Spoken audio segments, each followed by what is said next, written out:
तो यहाँ से हम लोग प्रश्नावली 1.2 देखेंगे। ठीक है, एक्सरसाइज 1.2 है। 1.1 का वीडियो हमने ऑलरेडी अपलोड कर रखा है, तो आप वहाँ से इसको देख सकते हैं। तो 1.2 की बात कर लेते हैं। तो समुच्चय में जो 1.2 का आपका चैप्टर है, ये टोटली आपका टाइप्स ऑफ समुच्चय जो जो भी होता है उस पे आपका बेस्ड है। तो सबसे पहले आपको समुच्चय के टाइप्स को जानना होगा, फिर इसके बाद इसके क्वेश्चन को हम लोग सॉल्व करेंगे। तो यहाँ से देखिए कि समुच्चय कितने टाइप का होता है। तो समुच्चय आपका एक होता है रिक्त समुच्चय।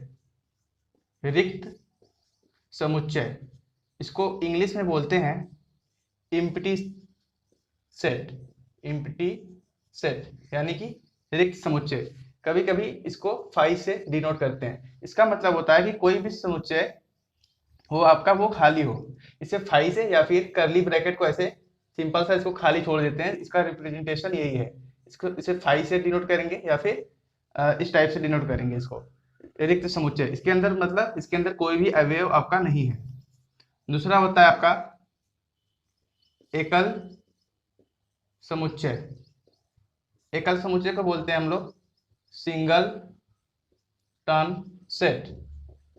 एकल समुच्चय मतलब कोई भी आपका समुच्चय ए है, तो मतलब उसके अंदर अवयव आपका कितना होना चाहिए, एक होना चाहिए, है ना। तो ये आपका सिंगल टर्न यानी कि एकल समुच्चय हो गया। अगला आपका होता है परिमित समुच्चय।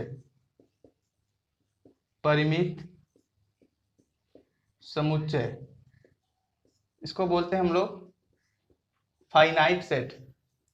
फाइनाइट सेट, तो फाइनाइट सेट मतलब कोई भी समुच्चय हो सकता है आपका जिससे हम लोग गिन सके, यानी 100 200 300 400 500 जितने भी हैं इसमें हम उसको गिन सके, वो हमारा होता है फाइनाइट सेट।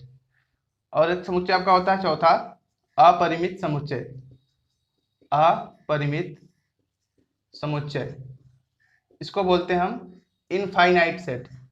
इनफाइनाइट सेट, इसका मतलब क्या होता है कि भाई ऐसा समुच्चय जिससे हम लोग ना गिन सके, है ना।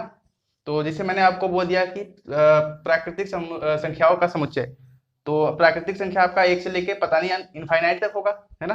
तो उसके ऐसे समुच्चय को हम लोग बोलते हैं अपरिमित समुच्चय यानी कि इनफाइनाइट सेट। तो आपको समझ में आ गया होगा, क्वेश्चन लगाएंगे तो इससे समझ में आएगा। यहाँ से देखिए सिंपल सा आपका क्या है कि एम्प्टी का मतलब होता है कोई भी समुच्चय में कोई भी नंबर ऑफ एलिमेंट्स ना रहे, मतलब उसके में अवयव ना रहे। और सिंगल टर्म में एक ही अवयव होना चाहिए। परिमित में कोई फाइनाइट ही होना चाहिए। और आपका अपरिमित में इनफाइनाइट होना चाहिए। तो क्वेश्चन लगाते हैं इसे। तो क्वेश्चन नंबर आपका पहला दिया है, कह रहा है कि निम्न में से कौन से रिक्त समुच्चय यानी कि इम्प्टी सेट के उदाहरण हैं, है ना। तो इसमें आपके टोटल 4 क्वेश्चन दिए हैं, तो चारों क्वेश्चन को देखते हैं कौन कौन सा आपका इम्प्टी सेट है यानी कि रिक्त समुच्चय है। तो यहाँ पे देखिए पहला दे रखा है कि 2 से भाज्य विषम प्राकृत संख्याओं का समुच्चय, है ना। तो यहाँ से देखिए 2 से भाज्य, भाई 2 से कटना भी चाहिए और संख्या विषम भी होनी चाहिए। ये तो असंभव सी बात कर रहा है। संख्या कभी भी विषम संख्या 2 से नहीं कटती, है ना। विषम संख्या मतलब जैसे 3 हो गया, 5 हो गया, 7 हो गया, 9 हो गया, ठीक है, 11 हो गया, ये सब संख्याएं आपकी क्या है, विषम है। तो ये कभी भी विषम संख्या जो होगी आपकी वो 2 से नहीं कटेगी। तो यहाँ से देखिए ये हमेशा इम्प्टी सेट की बात कर रहा है, इसका मतलब ये आपका एक इम्प्टी सेट का उदाहरण है ना। इसमें कोई भी समुच्चय नहीं आएगा, ये इम्प्टी सेट होगा यानी कि ये फाई होगा। तो ये आपका पहला वाला इसका उदाहरण है। अब बात करते हैं सेकंड वाले की। तो कह रहा है कि सम, यहाँ पे बात कर रहा है कि सम अभाज्य संख्याओं का समुच्चय। सम अभाज्य संख्याओं का समुच्चय, तो देखिए यहाँ से तो जो सम अभाज्य संख्या है आपकी, जो सम अभाज्य संख्या है वो केवल कौन से है, 2 है ना। 2 ही आपका है जो सम भी है और अभाज्य भी है। बाकी जितने सम होंगे वो भाज्य होते हैं। तो इसलिए इस समुच्चय का कोई अवयव नहीं है, समझ रहे हैं। यहाँ से देख सकते हैं आप कि यह एक रिक्त समुच्चय नहीं होगा, क्योंकि इसका अगर इसका हम लोग निकालेंगे सेट, मतलब समुच्चय निकालेंगे, सभी अभाज्य संख्याओं का समुच्चय निकालिए, 2 आपका आएगा ना। तो करली ब्रैकेट के अंदर आपको 2 लिखना पड़ेगा। तो ये इम्प्टी तो है नहीं, ये आपका फाई के बराबर कभी नहीं होगा, है ना। तो ये आपका फाई के बराबर नहीं होगा, इसका मतलब ये एक रिक्त समुच्चय नहीं है, इसमें कुछ ना कुछ अवयव इसका आ रहा है। तो ये आपका जो सेकंड वाला वो है वो रिक्त समुच्चय नहीं होगा। अब थर्ड की बात कर रहे हैं, तो थर्ड वाला क्या कह रहा है कह रहा है कि x is such that x एक प्राकृतिक संख्या है और x जो है आपका 5 से छोटा है और साथ ही साथ x जो है वो 7 से बड़ा है। तो यहाँ से देखिए ऐसे कैसे हो सकता है कि कोई भी प्राकृतिक संख्या है और वो 5 से छोटी भी होगी और 7 से बड़ी भी होगी, है ना। जब 5 से ही छोटी है तो 7 से बड़ी कैसे हो सकती है। तो यहाँ से देख सकते हैं कि ऐसी भी कोई भी प्राकृतिक संख्या नहीं है। तो ये भी आपका एक रिक्त समुच्चय है। इसका सबसेट बनाएंगे तो आप कर्ली ब्रैकेट के अंदर कुछ नहीं रखेंगे, यहाँ पे रिक्त ही छोड़ेंगे। तो ये आपका क्या है, एक समुच्चय हो गया रिक्त वाला, है ना। तो यहाँ से क्वेश्चन नंबर 5 देखिए, कह रहा है कि y किन्हीं दो समांतर रेखाओं का एक उभयनिष्ठ बिंदु है ना। तो यहाँ से देखिए कि क्या कह रहा है कि किन्हीं दो समांतर रेखाओं का उभयनिष्ठ बिंदु है। तो भाई रेखाएं जब कभी भी समांतर होती हैं, है ना, तो वो कभी भी एक दूसरे को काटेंगी नहीं। समांतर मतलब जैसे यहाँ पे मैंने एक लाइन रखी है तो यहाँ पे एक लाइन और ड्रॉ कर दी। अब ये लाइन अगर खींचते जाएंगे तो आगे इधर खींचेंगे तो आगे बढ़ती जाएगी, अगर इधर खींचेंगे तो भी आगे बढ़ती जाएगी, लेकिन ये लाइन एक दूसरे को कभी नहीं काटेगी। तो ये उभयनिष्ठ बिंदु की बात कर रहा है, इंटरसेक्शन पॉइंट की बात कर रहा है। तो इनका इंटरसेक्शन पॉइंट कहीं मिलेगा ही नहीं, है ना। तो ये भी एक असंभव सी बात कर रहा है। तो ये भी एक कर्ली ब्रैकेट के अंदर ये भी क्या होगा, एक रिक्त ही होगा, यानी 5 होगा। तो ये आपका एक रिक्त समुच्चय का उदाहरण है। तो यहाँ पे देखिए बस आपका ये दूसरा वाला रिक्त समुच्चय नहीं था क्योंकि इसमें कोई ना कोई अवयव आ गया और बाकी के सब आपके रिक्त समुच्चय हैं। तो क्वेश्चन नंबर 2 पे आते हैं, है ना। अच्छा, क्वेश्चन नंबर 2 में क्या कह रहा है, कह रहा है कि निम्न समुच्चयों में से कौन परिमित है और कौन अपरिमित है। अच्छा, परिमित और अपरिमित का मतलब फाइनाइट और इनफाइनाइट, है ना। ये दो टाइप के समुच्चय हमने आपको बताए थे, एक फाइनाइट होता है और दूसरा इनफाइनाइट होता है। तो फाइनाइट किसे कहते हैं, जिसे हम लोग गिन सके, है ना, जिसे हम कोई निश्चित जिसका समुच्चय हो, है ना, जिसे हम लोग गिन सके। इनफाइनाइट का मतलब जिसे हम लोग गिन ना सके। अच्छा, कह रहा वर्ष के महीनों का समुच्चय, तो ये आपका क्या है, परिमित है, यानी कि ये समुच्चय आपका कौन सा है, परिमित, यानी कि इसे हम लोग गिन सकते हैं, ये परिमित है आपका, है ना, क्योंकि यहाँ पे टोटल महीने कितने होते हैं, 12। तो 12 महीने होते हैं, इसे हम गिन सकते हैं। अब सेकंड वाले में क्या कह रहा है, कह रहा है कि 1 2 3 डैश डैश, पता नहीं कहाँ तक जाएगा, है ना, इनफाइनाइट तक जा सकता है। तो ये आपका क्या है, अपरिमित है, यानी कि इनफाइनाइट, है ना, इनफाइनाइट मतलब अपरिमित है आपका, मतलब अपरिमित मतलब जो समुच्चय हमसे हम गिन नहीं सकते। अब यहाँ पे देखिए तीसरा वाला कह रहा है, तीसरा वाला कह रहा है 1 2 3 फिर ऐसे ऐसे ले जाकर 99 फिर 100, ये कंफर्म कर दिया कि बस 100 से आगे नहीं जाना है इसका समुच्चय। तो ये आपका कौन सा है, परिमित हो गया, ये आपका परिमित है। और यहाँ पे देखिए क्वेश्चन नंबर चौथा कह रहा है कि 100 से बड़े घन पूर्णांकों का समुच्चय, 100 से बड़े घन पूर्णांकों का समुच्चय। अच्छा, तो 100 से बड़े जो घन पूर्णांक होंगे वो इनफाइनाइट तक होंगे, है ना। तो ये भी आपका समुच्चय इनफाइनाइट होगा, मतलब अपरिमित होगा, ये अपरिमित समुच्चय आपका होगा। फिर क्वेश्चन नंबर चौथा कह रहा है 99 से छोटे अभाज्य पूर्णांकों का समुच्चय। तो हम लोग जाहिर सी बात है निकाल सकते हैं 99 से छोटे अभाज्य पूर्णांक का समुच्चय। कैसे निकालेंगे, क्योंकि अभाज्य मतलब जो 2 से ना कटे। तो कौन सी संख्या हो सकती है आपकी, आपका ये 2, एक तो 2 स्वयं होगा, मतलब अभाज्य मतलब जो किसी से ना कटे ना, सॉरी विषम होता तो 2 वाली बात करते। अभाज्य मतलब जो खुद से डिविजिबल हो और बाकी किसी से नहीं।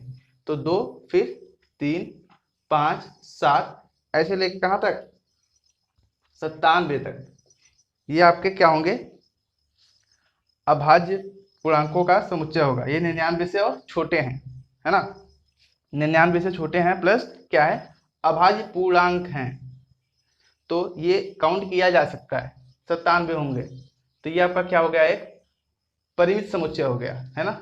ये आपका कौन सा हो गया, परिमित। ठीक है, इतना बात आपको क्लियर हो गया। क्वेश्चन नंबर 3 पे आते हैं। नंबर 3 आपका कह रहा है वही जो क्वेश्चन नंबर 2 था, वही 3 भी है। कह रहा है कि परिमित और अपरिमित समुच्चय इसमें से बताइए। तो देखिए यहाँ पे क्वेश्चन नंबर पहला आपका कह रहा है एक्स अक्ष के समांतर रेखाओं का समुच्चय बताइए। तो एक्स अक्ष के समांतर अनगिनत रेखाएं खींची जा सकती हैं, समझ रहे हैं आप लोग भाई। एक्स, यहाँ पे देख लीजिए आप, यहाँ पे अगर हम ऐसे लाइन ड्रॉ करें तो ये आपका एक्स एक्सिस हो गया और ये आपका वाई एक्सिस हो गया, मतलब एक्स अक्ष और वाई अक्ष, है ना, दो अक्ष आपके पास हो गए। तो कह रहा है इसके समांतर, एक्स अक्ष के समांतर रेखाएं खींची जाने वाले का समुच्चय बताइए। तो यहाँ पे हम लोग अनगिनत रेखाएं खींच सकते हैं, समांतर मतलब इससे समान, है ना, तो ऐसे खींच सकते हैं, पता नहीं कितनी रेखाएं हम लोग खींच सकते हैं इसके समांतर, है ना। तो ये क्या है, इनफाइनाइट है, यानी कि अपरिमित है। तो पहला वाला जो समुच्चय होगा आपका कौन सा होगा, अपरिमित, क्योंकि इनफाइनाइट है ना, इससे हम लोग काउंट नहीं कर सकते। फिर देखिए यहाँ से सेकंड वाला कह रहा है कि अंग्रेजी वर्णमाला के अक्षरों का समुच्चय, अंग्रेजी वर्णमाला, तो भाई जो आपके इंग्लिश में अल्फाबेट्स होते हैं तो उनका समुच्चय पूछ रखा है। तो टोटल कितने होते हैं, 26 होते हैं, टोटल 26 होते हैं। तो ये इसे काउंट कर सकते हैं। तो ये आपका होगा परिमित, ये कौन सा हो गया आपका, परिमित समुच्चय हो गया। ठीक है, कह रहा है थर्ड वाला कह रहा है कि उन संख्याओं का समुच्चय जो 5 के गुणज हैं। तो 5 के गुणज तो अनगिनत संख्याएं हो सकती है, 5 गुना 10, 5 या 15, पता नहीं कितनी पर जाएगा। ठीक है, तो ये भी इनफाइनाइट जाएगा, तो ये आपका क्या होगा, अपरिमित होगा, है ना। ये आपका अपरिमित मतलब इनफाइनाइट होगा।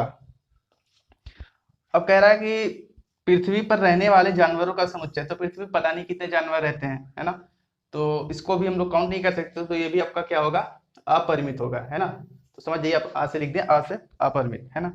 तो फिर यहाँ पे कह रहा है कि मूल बिंदु से होकर जाने वाले वृत्तों का समुच्चय बताइए। तो मूल बिंदु किसे कहते हैं, यहाँ पे जो एक्सिस आपका ये होता है इसे हम ओरिजिन कहते हैं, यानी कि मूल बिंदु, ये 0 0 होता है। तो इस पे अनगिनत रेखाएं खींची जा सकती हैं, तो वृत्त जो बनेगा इस पे अनगिनत बनेगा, तो ये भी आपका क्या होगा, अपरिमित। ठीक है, अपरिमित समुच्चय आपका हो जाएगा। क्वेश्चन नंबर 4 की बात कर लेते हैं। क्वेश्चन नंबर 4 में कह रहा है कि बताइए ए बराबर बी है अथवा नहीं। तो यहाँ पे ए बराबर बी मतलब ए इक्वल टू बी का आपका मतलब ये है कि जो एलिमेंट सेट ए में होगा वही एलिमेंट सेट बी में भी होना चाहिए, तब ये कंडीशन आपका फॉलो होगा। जैसे एक एग्जांपल की बात करें तो मान लीजिए आपके पास कोई सेट यहाँ ए दिया है, 1 2 और 3 ऐसे दिया है, और कोई सेट आपके पास दिया है बी 3 2 1, आपने ऐसे दिया हुआ है ऐसे। तो ये बराबर तभी होगा जब सेट ए का एलिमेंट सेट बी के एलिमेंट से मैच करे। तो यहाँ पे देखिए 1 2 3 यहाँ पे भी है और 1 2 3 यहाँ पे भी है, इनके ऑर्डर जो है आगे पीछे हो सकते हैं, इनका क्रम हमें नहीं देखना है। ठीक है, तो यहाँ से देखिए, तो यहाँ पे लिख सकते हैं हम लोग ए इक्वल टू बी, मतलब ए और बी बराबर है। अगर मान लीजिए मैंने यहाँ पे 1 ना रख के यहाँ पे 8 रख दिया होता, 1 ना रख के हमने 8 रख दिया होता, तो अब ये ए बराबर बी नहीं हो सकता, है ना, ए नॉट इक्वल टू बी, क्योंकि यहाँ पे 8 आ गया, क्योंकि ए और बी का एलिमेंट आपस में मैच नहीं कर रहे हैं। लेकिन ये क्या है, समतुल्य होंगे, यानी इक्विवेलेंट होंगे। क्या होंगे भाई, ये समतुल्य हैं, ये क्या है, समतुल्य है, लेकिन क्या है, ये समान नहीं है। समतुल्य का मतलब कि जितने नंबर ऑफ एलिमेंट इसमें हैं उतने ही नंबर ऑफ एलिमेंट इसमें भी हैं, समझ रहे हैं। तो यहाँ पे 3 नंबर है, यहाँ पे 3 एलिमेंट यहाँ पे भी है, 3 एलिमेंट यहाँ पे, ये समतुल्य तो है लेकिन मैच नहीं कर रहा, तो ये आपका समान नहीं होगा। तो इसी कॉन्सेप्ट को हमको क्वेश्चन नंबर 4 में सॉल्व करने में लगाना है। तो क्वेश्चन नंबर 4 को देखते हैं। तो देखिए क्वेश्चन नंबर 4 कह रहा है कि ए इक्वल टू बी है अथवा नहीं। अच्छा, अब यहाँ पे देख सकते हैं A B C D, total 4 element है ना, फिर डी सी बी ए, फिर यहाँ पे भी देखेंगे ए बी सी डी, मतलब ए का एलिमेंट बी से मैच कर रहा है, ए का एलिमेंट बी से मैच कर रहा है, तो इसका मतलब ये क्या है, आपका बराबर है। तो ये वाला ए बराबर बी को कंडीशन को सेटिस्फाई कर रहा है। अब क्वेश्चन नंबर 2 की देखेंगे, तो 2 में क्या कह रहा है, ए दिया है बी दिया है। अच्छा, यहाँ पे 4 8 12 16, यहाँ पे 8 4 16, फिर यहाँ पे एक सिस्टम यहाँ पे गड़बड़ हो गया, ये 18 दे दिया। अब सेट ए का एलिमेंट सेट बी के एलिमेंट से मैच नहीं कर रहा है, हालांकि ये 8 4 16 ये तो मैच कर रहे हैं, लेकिन 12 वाला मैच नहीं कर रहा, तो ये टोटल एलिमेंट इसके मैच नहीं हो रहे हैं, तो ये आपका ए बराबर बी नहीं होगा। ठीक है, अब इसमें क्या कह रहा है, थर्ड वाले में कह रहा है कि 2 4 6 8 10, फिर बी दिया है x is such that x सम का धड़ पूर्णांक है और एक्स जो है आपका 10 से बराबर है या तो 10 से छोटा होगा, है ना। तो यहाँ पे देखिए हमने आपको पहले से पढ़ाया था, ये फॉर्म आपका दिया है रोस्टर फॉर्म, ये आपका रोस्टर फॉर्म में है, फिर ये आपका टेबलर फॉर्म में दिया है, यानी डेफिनेशन के रूप में ये आपका दिया हुआ है। इस डेफिनेशन का मतलब क्या है आपका, तो ये समझिए यहाँ पे इस डेफिनेशन का मतलब ये है आपका करली ब्रैकेट के अंदर क्या रखना है, सम धन पूर्णांक, समझ रहे हैं, सम धन पूर्णांक मतलब वही 2 4 6 8 और 10, 10 ही तक क्यों लेना है हमको, क्योंकि ये 10 से छोटा है या तो बराबर है, ये सिंबल यहाँ पे रिप्रेजेंट कर रहा है, तो इसका मतलब ही यही है, ये डेफिनेशन का मतलब ये है। तो देखिए यहाँ पे अब तो बराबर हो गया ना बी और ए, अब ए के एलिमेंट बी से मैच तो कर रहे हैं, तो ये क्या हो गया आपका एक, ये भी आपका जो है कंडीशन को सेटिस्फाई कर रहा है, तो ये ए इक्वल टू बी का फॉलो करेगा। अब देखिए यहाँ से क्वेश्चन नंबर 4, क्वेश्चन नंबर 4 देखिए, क्वेश्चन नंबर 4 कह रहा है कि x इज सच दैट संख्या 10 का एक गुणज है, b इक्वल टू इतना दिया है आपका, b इक्वल टू इतना दिया है।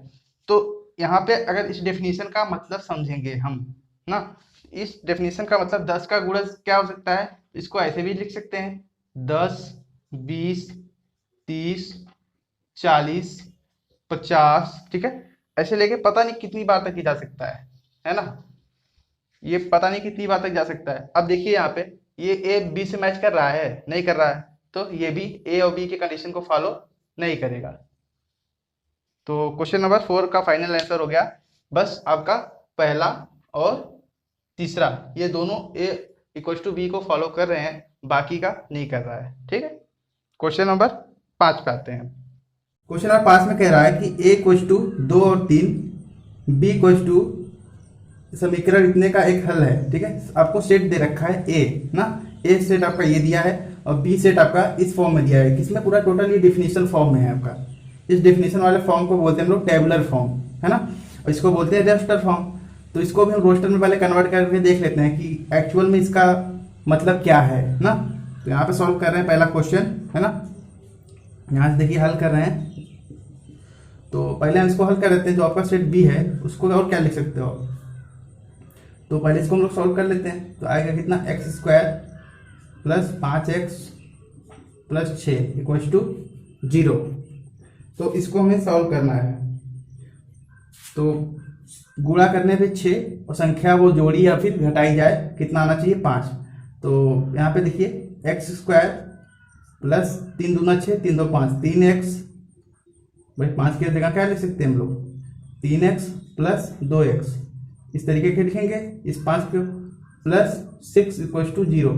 अच्छा इस दोनों में कॉमन क्या दिख रहा है, x दिख रहा है, तो x प्लस 3, है ना, प्लस, अच्छा इन दोनों में कॉमन क्या दिख रहा है, तो 2 कॉमन दिख रहा है, तो 2 से 2 कैंसिल, x बचा प्लस 2 3 6 ना। अब फिर देखिए फिर से हो गया वही चीज।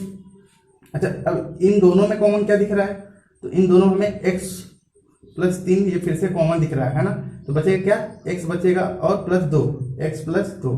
अच्छा इसको सॉल्व करेंगे तो x इक्वल टू, यहाँ पे देखिए x प्लस 3 इक्वल टू 0, तो x इक्वल टू आपका -3 आ गया, ये x की वैल्यू आ गई, है ना।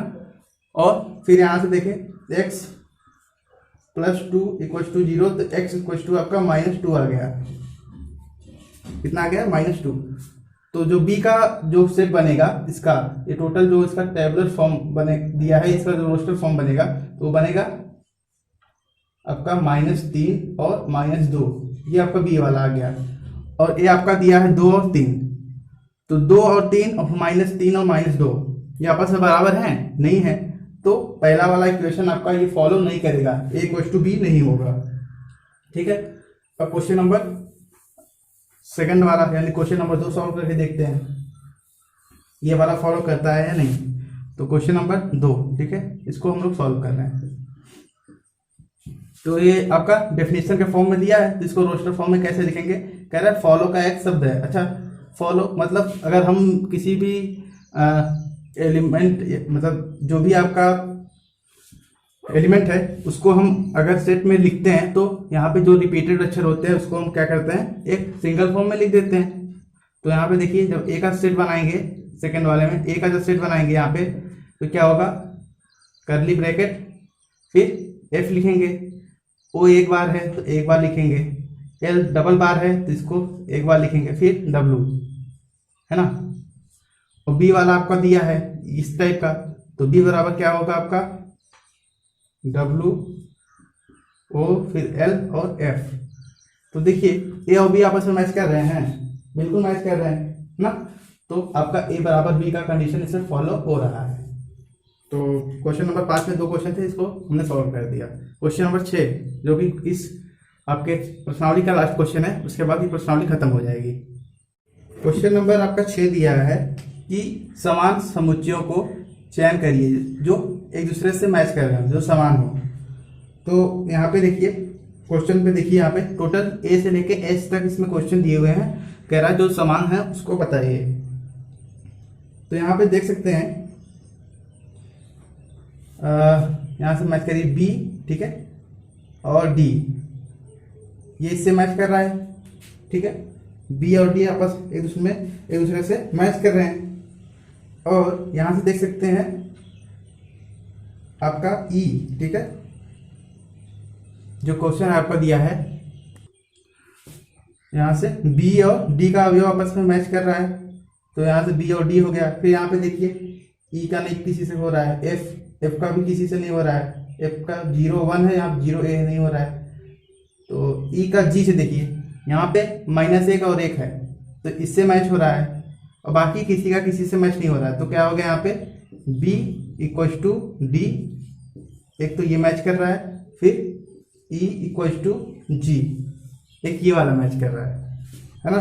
तो क्वेश्चन नंबर 6 में आपसे बस इतना ही पूछा था। ये प्रश्नावली समाप्त हो गई। अब नेक्स्ट प्रश्नावली का वीडियो हम जल्दी अपलोड करेंगे, तो आप चैनल को सब्सक्राइब करके रखिएगा और साथ ही साथ बेल आइकन को भी दबा के दीजिए, जिससे आपको वीडियो के अपलोडिंग का नोटिफिकेशन सबसे पहले आएगा, ठीक है। तो चलिए, थैंक यू।